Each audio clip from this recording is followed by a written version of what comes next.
প্রিয় শিক্ষার্থীরা, আসসালামু আলাইকুম।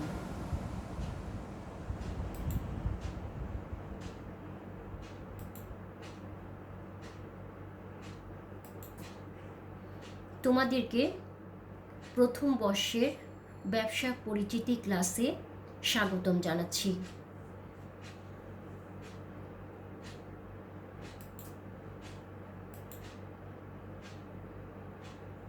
আমার পরিচয় দিচ্ছি।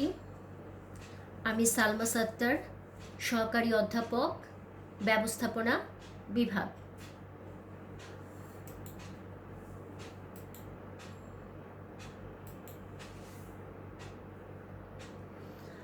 আজকে তোমাদেরকে আমি একটা নতুন অধ্যায় শুরু করছি। আগের অধ্যায়টি আমরা শেষ করেছি, আজকে একটি নতুন অধ্যায় শুরু করছি। নতুন অধ্যায়টি হচ্ছে, এবং সেটা হচ্ছে শেষ অধ্যায়। তোমাদের ব্যবসা পরিচিতি সাবজেক্টের শেষ অধ্যায় হচ্ছে ব্যবসা বাণিজ্য রীতি। তোমাদের সিলেবাস এই চ্যাপ্টারটা শেষ করলেই শেষ হয়ে যাবে। আজকে তোমাদেরকে এই নতুন চ্যাপ্টারের নতুন অধ্যায়ের শেষ অধ্যায়ে আমি তোমাদেরকে কিছু সংক্ষিপ্ত প্রশ্ন নিয়ে আলোচনা করব। ঠিক আছে? আমাদের চ্যাপ্টারটার নাম হচ্ছে ব্যবসা বাংলাদেশে বাণিজ্য রীতি, শেষ অধ্যায়। এবং আজকে আমরা আলোচনা করব কিছু অতি সংক্ষিপ্ত প্রশ্ন নিয়ে আলোচনা করব।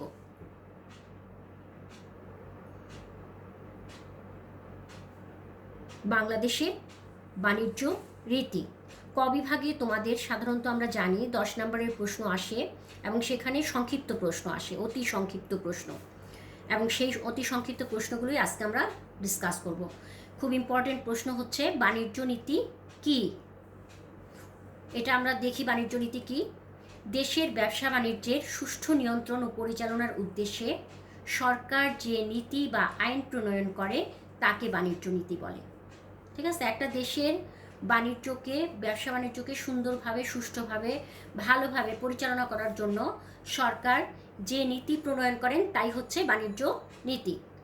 তারপর 2 নম্বর প্রশ্ন দেখো, এই বাণিজ্য নীতি কি? এটা কিন্তু ভেরি ভেরি ইম্পর্টেন্ট একটা প্রশ্ন তোমাদের জন্য। তারপরে আমরা দেখি 2 নম্বরে চালানি রসিদ বা চালানপত্র কি? রপ্তানিযোগ্য পণ্য জাহাজে বুঝাইয়ের পর, আমরা আবার দেখি রপ্তানিযোগ্য পণ্য জাহাজে বুঝাইয়ের পর জাহাজের ক্যাপ্টেন পণ্য বুঝাই সংক্রান্ত কাঁচা রসিদের বিনিময়ে জাহাজ কর্তৃপক্ষ রপ্তানিকারককে যে রসিদ প্রদান করে তাকে চালানি রসিদ বলে। আমরা এখানে কি জানলাম? যে পণ্য রপ্তানি করা হবে সেগুলো জাহাজে বুঝাই করার পর জাহাজের ক্যাপ্টেন পণ্য বুঝাই সংক্রান্ত যে কাঁচা রসিদ জাহাজ কর্তৃপক্ষ রপ্তানিকারককে প্রদান করে সেটাই হচ্ছে চালানি রসিদ।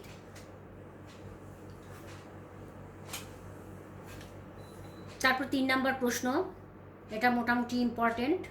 বৈদেশিক বাণিজ্য কি?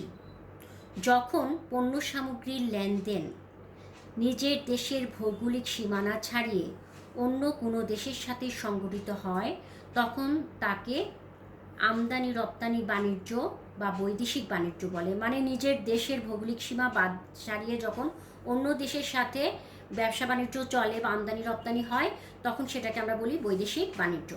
তারপরে আমরা দেখি আমদানি কি? একটি দেশ যখন তার নিজের দেশের চাহিদা মেটানোর জন্য অন্য দেশ থেকে পণ্যদ্রব্য আনয়ন করে অর্থের বিনিময়ে, তখন তাকে আমদানি বলি। এই প্রশ্নটা কিন্তু ইম্পর্টেন্ট, ভেরি ভেরি ইম্পর্টেন্ট। আমদানি কি? একটা দেশ থেকে নিজের দেশের চাহিদা মেটানোর জন্য যদি অন্য কোনো দেশ থেকে অর্থের বিনিময়ে পণ্যদ্রব্য আনয়ন করা হয় তখন সেটাকে আমরা কি বলি? আমদানি বলি। আচ্ছা, তারপরে দেখো আমদানি বাণিজ্য কি? আমদানি বাণিজ্য কি? দেশের প্রয়োজনীয়তা বিবেচনা করে সরকারি নিয়মনীতি অনুসারে নির্দিষ্ট মূল্যের বিনিময়ে বিদেশ থেকে পণ্য সামগ্রী ও সেবা ক্রয় করাকে আমদানি বাণিজ্য বলে। আমরা তাহলে কি বুঝলাম? এখানে দেশের চাহিদা মেটানোর জন্য সরকার নীতি অনুসরণ করে মূল্যের বিনিময়ে বিদেশ থেকে যখন চাহিদা মোতাবেক পণ্য সামগ্রী ক্রয় করে আনা হয় তাকে আমরা বলি আমদানি বাণিজ্য। আচ্ছা, তারপরে ইয়েটা আমরা দেখি আমদানি কারক কি? ব্যবসায়িক উদ্দেশ্যে যে বা যারা বিদেশ থেকে পণ্য সামগ্রী আমদানি করে তাকে বা তাদেরকে আমদানিকারক বলে। ঠিক আছে, ব্যবসায়ীরা যারা আমাদের প্রয়োজন মোতাবেক পণ্য বিদেশ থেকে ক্রয় করে আনে এবং আমাদের কাছে বিক্রি করে তাকে নিয়ে আমরা আমদানিকারক বলে থাকি। তারপরে আমরা দেখি প্রত্যক্ষ আমদানিকারক কাকে বলে। প্রত্যক্ষ মানে আমরা দেখি যে ডাইরেক্ট, যেটা আর কি, যেসব উৎপাদনকারী বা ব্যবসায়ীগণ নিজে সরাসরি পণ্য উৎপাদন বা ব্যবসায়ের উদ্দেশ্যে বিদেশ থেকে সেখানকার উৎপাদনকারী বা ব্যবসায়ীর নিকট থেকে পণ্য সংগ্রহ করে থাকে তাদেরকে প্রত্যক্ষ আমদানিকারক বলে। মানে একেবারে ডাইরেক্ট যারা উৎপাদনকারী বা ব্যবসায়ীগণের কাছ থেকে পণ্য কিনে নিয়ে আসে তাদেরকে আমরা বলে থাকি প্রত্যক্ষ আমদানিকারক। আবার বলি এটা, যেসব উৎপাদনকারী ব্যবসায়ীগণ নিজে সরাসরিভাবে পণ্য উৎপাদন বা ব্যবসায়ের উদ্দেশ্যে বিদেশ থেকে সেখানকার উৎপাদনকারী বা ব্যবসায়ীর নিকট থেকে পণ্য সংগ্রহ করে থাকে তাকে প্রত্যক্ষ আমদানিকারক বলে। আচ্ছা, এটা আমরা দেখলাম, এটা মোটামুটি ইম্পর্টেন্ট। পরোক্ষ আমদানিকারক কাকে বলে, ওইটা আমরা দেখলাম প্রত্যক্ষ মানে যে সরাসরি যে উৎপাদনকারীর কাছ থেকে পণ্য কিনে নিয়ে আসে এবং সংগ্রহ করে তাকে আমরা বলে থাকি প্রত্যক্ষ। আর পরোক্ষ আমদানিকারক হচ্ছে যেসব আমদানিকারক নিজে উৎপাদন করার জন্য নয় বরং অন্য উৎপাদনকারীর জন্য বিদেশ থেকে পণ্য আমদানি করে তাকে বা তাদেরকে পরোক্ষ আমদানি বলে। অনেক সময় দেখা যাচ্ছে কি যে পণ্য উৎপাদনের জন্য নিজে পণ্য উৎপাদন করবে না, অন্য কোনো কেউ পণ্য উৎপাদন করবে, কিন্তু তাদেরকে সাহায্য করার জন্য যখন বিদেশ থেকে পণ্য আমদানি করে তখন তাকে আমরা বলে থাকি পরোক্ষ আমদানিকারক। ঠিক আছে, সবাই আমার মনে হয় বুঝতে পারছো। আসলে এগুলো আমাদের বেসিক জিনিস, এই চ্যাপ্টারটা পড়তে হলে বেসিক প্রশ্নগুলো তোমাদের জানতে হবে। আর তাছাড়া আমরা জানি ক বিভাগের জন্য 10টি প্রশ্ন থাকে, সেখান থেকে এই প্রশ্নগুলি যেটা ইম্পর্টেন্ট সেগুলো আমি তোমাকে বলে দিচ্ছি। আর তাছাড়া এই চ্যাপ্টার থেকে এই প্রশ্নগুলো পড়লেই মোটামুটি কমন পড়ে যাবে। রপ্তানি কি, এটা আমরা সবাই বোধহয় জানি, যেহেতু আমরা বিজনেস স্টাডিজের স্টুডেন্ট। এক দেশ থেকে অন্য দেশে যে পণ্য সামগ্রী বিক্রয় বা অর্থের বিনিময়ে প্রেরণ করা হয় তাকে রপ্তানি বলে।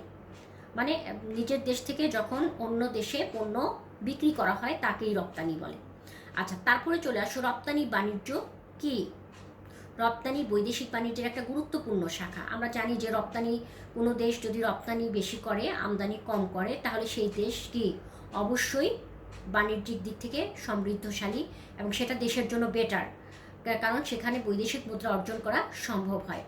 আচ্ছা, তারপর দেখি যখন একটি দেশ তাদের নিজস্ব উৎপাদিত পণ্যদ্রব্য অন্য কোনো দেশে বিক্রয় করে তখন এই প্রক্রিয়াকে রপ্তানি বাণিজ্য বলে। মানে আমরা এটা বুঝতেই পারি, আগেই তোমরা হয়তো রপ্তানি মানে যখন একটা দেশ তাদের নিজস্ব পণ্যদ্রব্য অন্য কোনো দেশে বিক্রয় করে অর্থের বিনিময়ে তখন এই প্রক্রিয়াকে রপ্তানি বাণিজ্য বলে। আচ্ছা, তারপরে প্রশ্নটা খুব ইম্পর্টেন্ট, রপ্তানি নীতি কি। রপ্তানি নীতি কি? রপ্তানি আয় বৃদ্ধির জন্য, আবার বলছি, রপ্তানি আয় বৃদ্ধির জন্য যে সকল নীতিমালা প্রণয়ন করে সরকার বিদেশে নিজ দেশের উৎপাদিত পণ্যের বাজার সৃষ্টি ও বাজার ধরে রাখার জন্য রপ্তানির যে কৌশল অবলম্বন করে তাকে রপ্তানি নীতি বলে। আমি এটা যেহেতু ইম্পর্টেন্ট প্রশ্ন আমি এটা আরেকবার বলছি তোমাদেরকে। রপ্তানি আয় বৃদ্ধির জন্য, ঠিক আছে, বৈদেশিক মুদ্রা অর্জনের জন্য যে সকল নীতিমালা প্রণয়ন করে সরকার বিদেশে নিজ দেশের উৎপাদিত পণ্যের বাজার সৃষ্টি, যে কৌশল অবলম্বন করে অন্য দেশে নিজের দেশের পণ্যের বাজার সৃষ্টি এবং বাজার ধরে রাখার জন্য যে রপ্তানি কৌশল অবলম্বন করে থাকে তাকে রপ্তানি নীতি বলে। তার মানে আমরা নিজেদের মতো করে যদি বলি তাহলে আমরা বলবো বৈদেশিক মুদ্রা অর্জনের জন্য সরকার বিদেশে নিজেদের দেশের পণ্যের বাজার সৃষ্টি বাজার ধরে রাখার জন্য যে কৌশল অবলম্বন করে তাকে রপ্তানি নীতি বলে।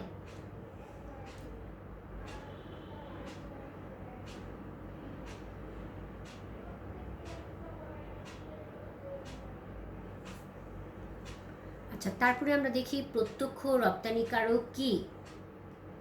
আমরা একটু আগে প্রত্যক্ষ আমদানিকারক আর দেখে আসছি, প্রত্যক্ষ আমদানিকারক, পরোক্ষ আমদানিকারক। এখানে আমরা দেখব প্রত্যক্ষ রপ্তানিকারক, পরোক্ষ রপ্তানিকারক। প্রত্যক্ষ রপ্তানিকারক কি? যে রপ্তানিকারক নিজেই সরাসরি পণ্য বিদেশে রপ্তানি করে থাকে তাকে প্রত্যক্ষ রপ্তানিকারক বলে। মানে ডাইরেক্ট সে অন্য কারো সাহায্য না নিয়ে রপ্তানিকারক যখন অন্য দেশে নিজের পণ্য বিক্রি করে ডাইরেক্ট, তখন সেটাকে আমরা বলবো কি? প্রত্যক্ষ রপ্তানিকারক।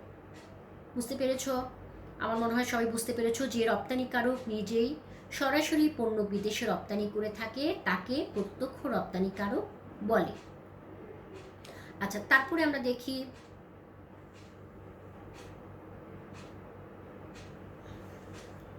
পরোক্ষ রপ্তানিকারক কাকে বলে।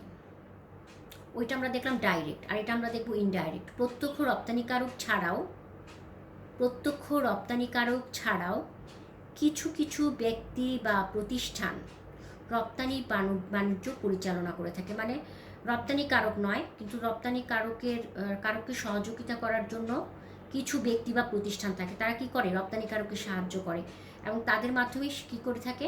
এই রপ্তানি বাণিজ্যটা পরিচালিত হয়ে থাকে। এদেরকে পরোক্ষ রপ্তানিকারক বলে।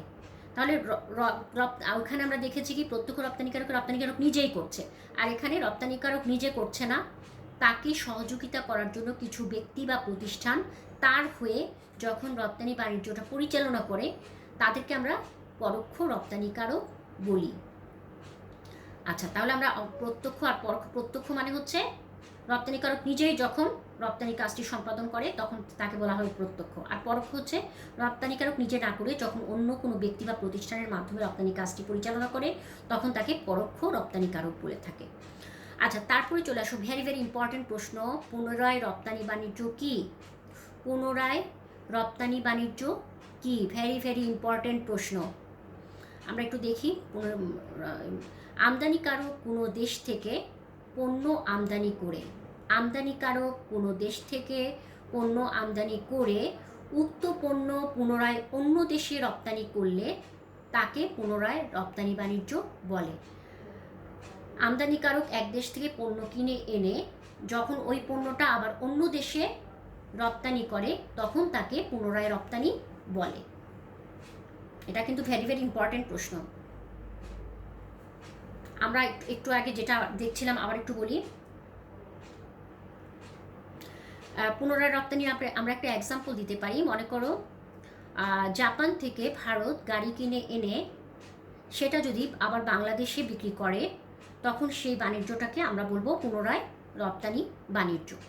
ঠিক আছে? আমি উদাহরণটা আবার বলছি। মনে করো ভারত জাপান থেকে গাড়ি কিনে নিয়ে এসে সেটাকে আবার যদি বাংলাদেশে বিক্রি করে তখন সেটাকে আমরা বলবো পুনরায় রপ্তানি।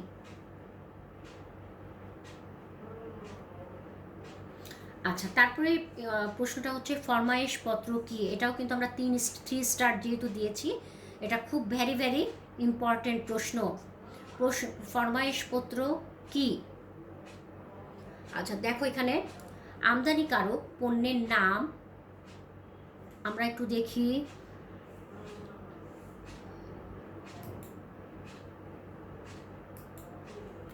আমদানিকারক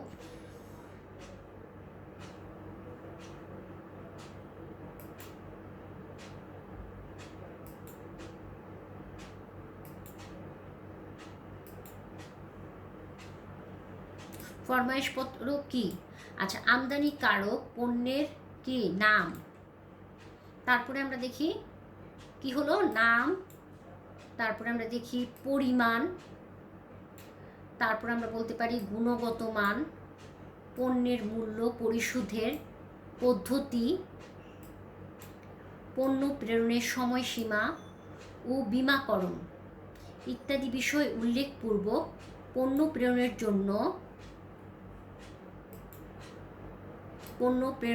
রপ্তানিকারককে যে পত্রের মাধ্যমে অনুরোধ করে তাকে ফরমায়েশপত্র বলে। আমরা এখানে কি বুঝলাম? আমদানিকারক পণ্যের কি নাম, পরিমাণ, গুণগত মান, পণ্যের মূল্য, পরিশোধের পদ্ধতি, পণ্য প্রেরণের সময়সীমা ও বীমাকরণ ইত্যাদি বিষয় উল্লেখ করে পণ্য প্রেরণের জন্য রপ্তানিকারককে যে পত্রের মাধ্যমে অনুরোধ করে তাকে আমরা ফরমায়েশপত্র বলি। মানে আমদানিকারক সব কিছু ডিটেলস লিখে দিয়ে রপ্তানিকারককে যে পত্রের মাধ্যমে এগুলো ঠিকমতো দেওয়ার জন্য অনুরোধ করে তাকে ফরমাইশপত্র বলে। তাহলে আমরা ফরমাইশপত্রটা ভেরি ভেরি ইম্পর্টেন্ট। তারপরে চলে আসো ডক রসিদ কি। আমাদের আসলে এই চ্যাপ্টারটা পড়তে হলে এই প্রশ্নগুলি কিন্তু আসলে বেসিক প্রশ্ন, এগুলো না জানলে চ্যাপ্টারটা তুমি ঠিকমতো বুঝতে পারবে না। সেজন্য এই প্রশ্নগুলোকে আমরা বেসিকও বলতে পারি। তাছাড়া এখানে 10 নম্বরের প্রশ্নের উত্তরও সেখানে এই প্রশ্নগুলো চলে আসে। তারপরে চলে আসো ডক রসিদ কি। ডক রসিদ কি? রপ্তানিকারক ডক কর্তৃপক্ষের মাধ্যমে জাহাজে পণ্য প্রেরণ করলে ডক কর্তৃপক্ষ পণ্যের যাবতীয় বিবরণ লিখে যে রসিদ রপ্তানিকারক বা তার প্রতিনিধিকে প্রেরণ করেন তাকে ডক রসিদ বলে।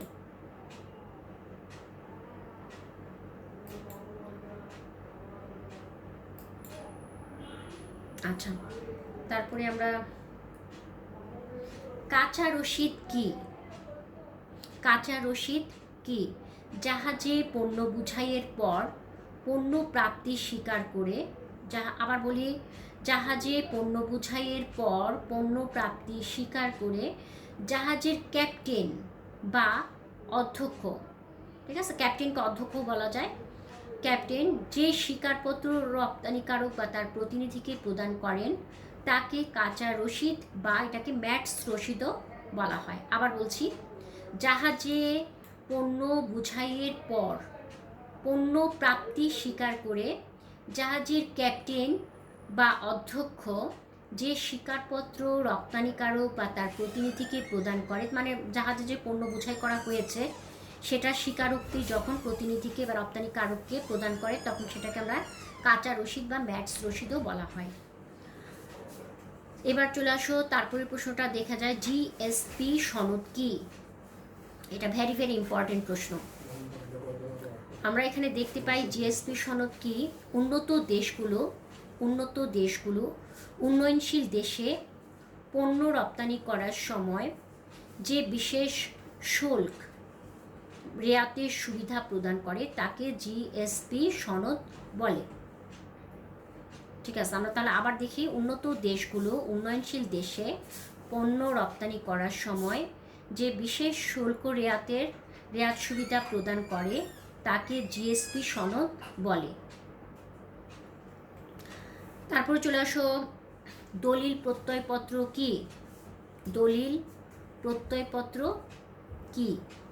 প্রত্যয়পত্র প্রদানকারী ব্যাংক যদি এরূপ শর্ত আরোপ করে যে বিল উপস্থাপনের সময় বিলের সাথে পণ্যের চালানি রসিদ, বিমাপত্র, বহনপত্র ইত্যাদি দলিল সংযুক্ত করলে বিল সম্মানিত হবে, অন্যথায় নয়। যখন এই শর্তগুলো দিয়ে দেওয়া হয় তখন এই ধরনের দলিলই প্রত্যয়পত্র বলে।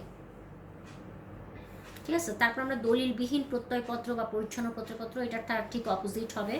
তাহলে আমরা এখানে দেখি যে প্রত্যয়পত্রের বেলায় প্রত্যয়পত্র প্রদানকারী ব্যাংক বিল পরিশোধ করার ব্যাপারে কোনো দলিল সংযুক্ত করার শর্ত আরোপ করে না। ওখানে দলিলপত্র দিতে বলছে আর এখানে দলিলপত্র দেওয়ার কোনো শর্ত আরোপ করে না, তাকে দলিলবিহীন বা পরিচ্ছন্ন প্রত্যয়পত্র বলে। আমার মনে হয় সবাই বুঝতে পেরেছ।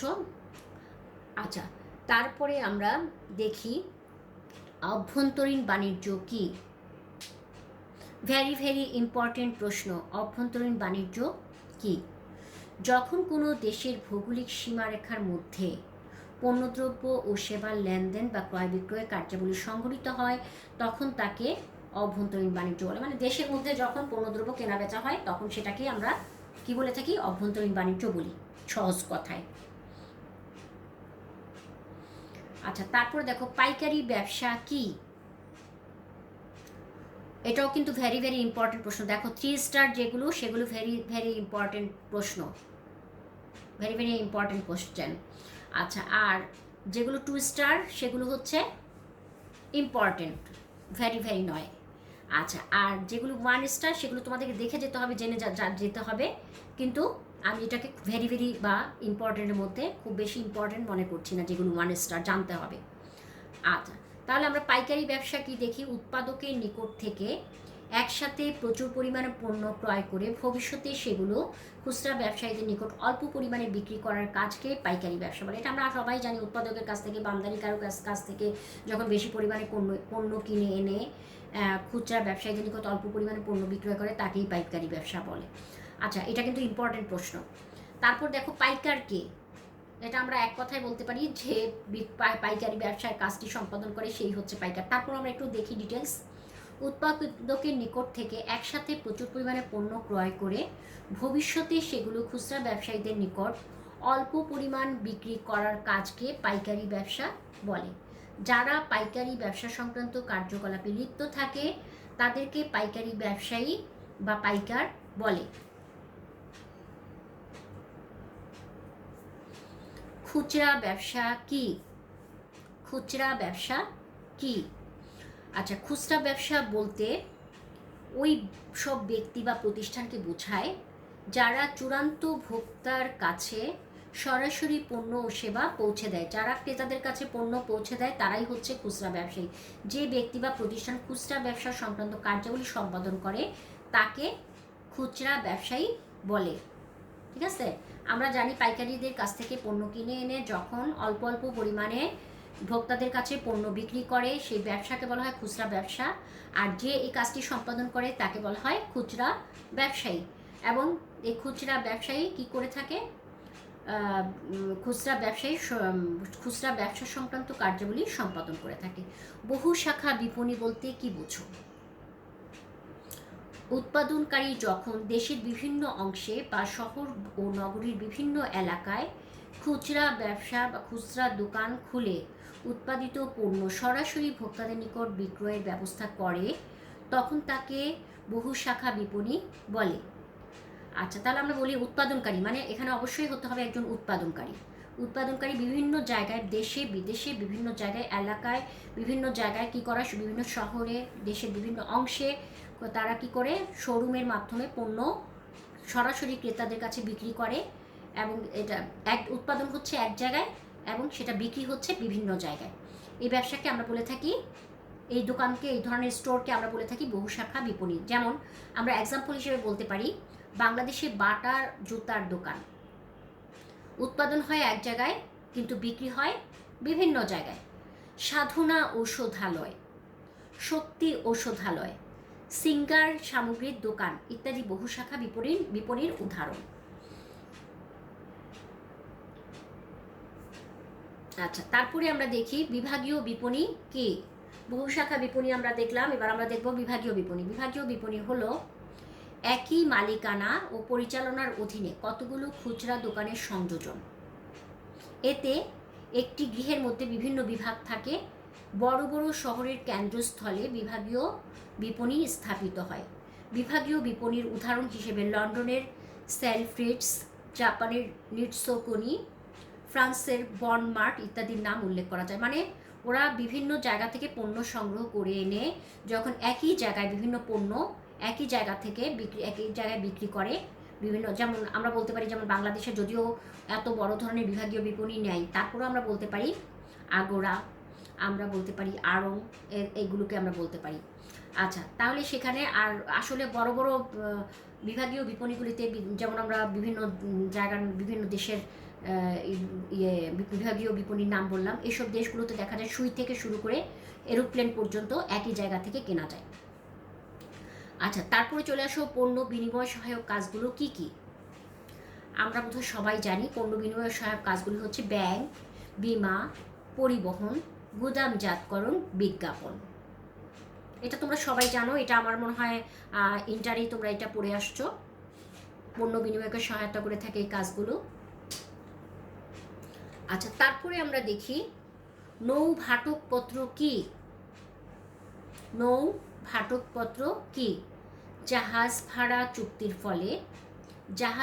চুক্তির ফলে আমদানিকারকদের নিকট পণ্য প্রেরণের জন্য রপ্তানিকারক ও জাহাজ কর্তৃপক্ষের মধ্যে সম্পূর্ণ জাহাজ বা জাহাজের বিশেষ অংশ ভাড়া দেওয়ার জন্য যে চুক্তি সম্পাদিত হয় তাকে নৌভাটকপত্র বলে। মানে জাহাজ ভাড়া চুক্তি, এটা হলো জাহাজ ভাড়া চুক্তি। এটা জাহাজের কিছু অংশ বা অথবা সম্পূর্ণ জাহাজ সম্পূর্ণ জাহাজ ভাড়া নেওয়ার জন্য যে চুক্তি সম্পাদিত হয় তাকে আমরা নৌঘাটকপত্র বলি। আচ্ছা, তারপরে প্রশ্ন চলে আসো, 5টি স্থলবন্দরের নাম লিখো। 5টি স্থলবন্দর আমরা বলতে পারি বাংলাদেশের: বেনাপুল, হিলি, বাংলা বান্দা, তামাবিল এবং আখাউড়া। এটা মুখস্থ করে ফেলবে। আচ্ছা, বৈদেশিক বাণিজ্য কাকে বলে? আমরা এতক্ষণ যে আলোচনা করলাম, এই আলোচনার প্রেক্ষাপটে এই প্রশ্নটা আমার মনে হয় তোমরা নিজেরাও এখানে ডিসকাস করতে পারবে। বৈদেশিক পণ্য ও সেবার ক্রয় বিক্রয় যখন এক দেশ থেকে অন্য দেশে, অর্থাৎ নিজের দেশের ভৌগোলিক সীমা রেখার অতিক্রম করে সংগঠিত হয় তখন তাকে বৈদেশিক বাণিজ্য বলে। নিজের দেশের সাথে অন্য দেশের যখন ক্রয় বিক্রয় কার্য সম্পাদিত হয় তখনই সেটাকে বৈদেশিক বাণিজ্য বলে। তারপরে প্রশ্নে দেখো, ওয়েজ আর্নার স্কিম কি? ওয়েজ আর্নার স্কিম কি? বিদেশে অবস্থানরত বাংলাদেশিদের উপার্জিত বৈদেশিক মুদ্রার বিনিময়ে পণ্য আমদানি ব্যবস্থাকে ওয়েজ আর্নার স্কিম বলে। বিদেশে আবার বলছি, বিদেশে অবস্থানরত মানে বিদেশে যারা অবস্থান করে সেই সব বাংলাদেশিদের উপার্জিত বৈদেশিক মুদ্রার বিনিময়ে পণ্য আমদানি ব্যবস্থাকে, ওদের বৈদেশিক মুদ্রার বিনিময়ে পণ্য আমদানি ব্যবস্থাকে ওয়েজ আর্নার স্কিম বলে। আচ্ছা, তাহলে আজকে তোমরা এই প্রশ্নগুলো অবশ্যই সবাই শিখে ফেলবে, কারণ আমি আমার ধারণা এখান থেকে কোনো প্রশ্ন আসে তাহলে আমি যেই প্রশ্নগুলো তোমাদেরকে 10 নম্বরের প্রশ্ন বা ছোট প্রশ্ন হিসেবে অতি সংক্ষিপ্ত প্রশ্ন হিসেবে পড়লাম, এর বাইরে থেকে প্রশ্ন না আসার প্রবাবিলিটি বেশি।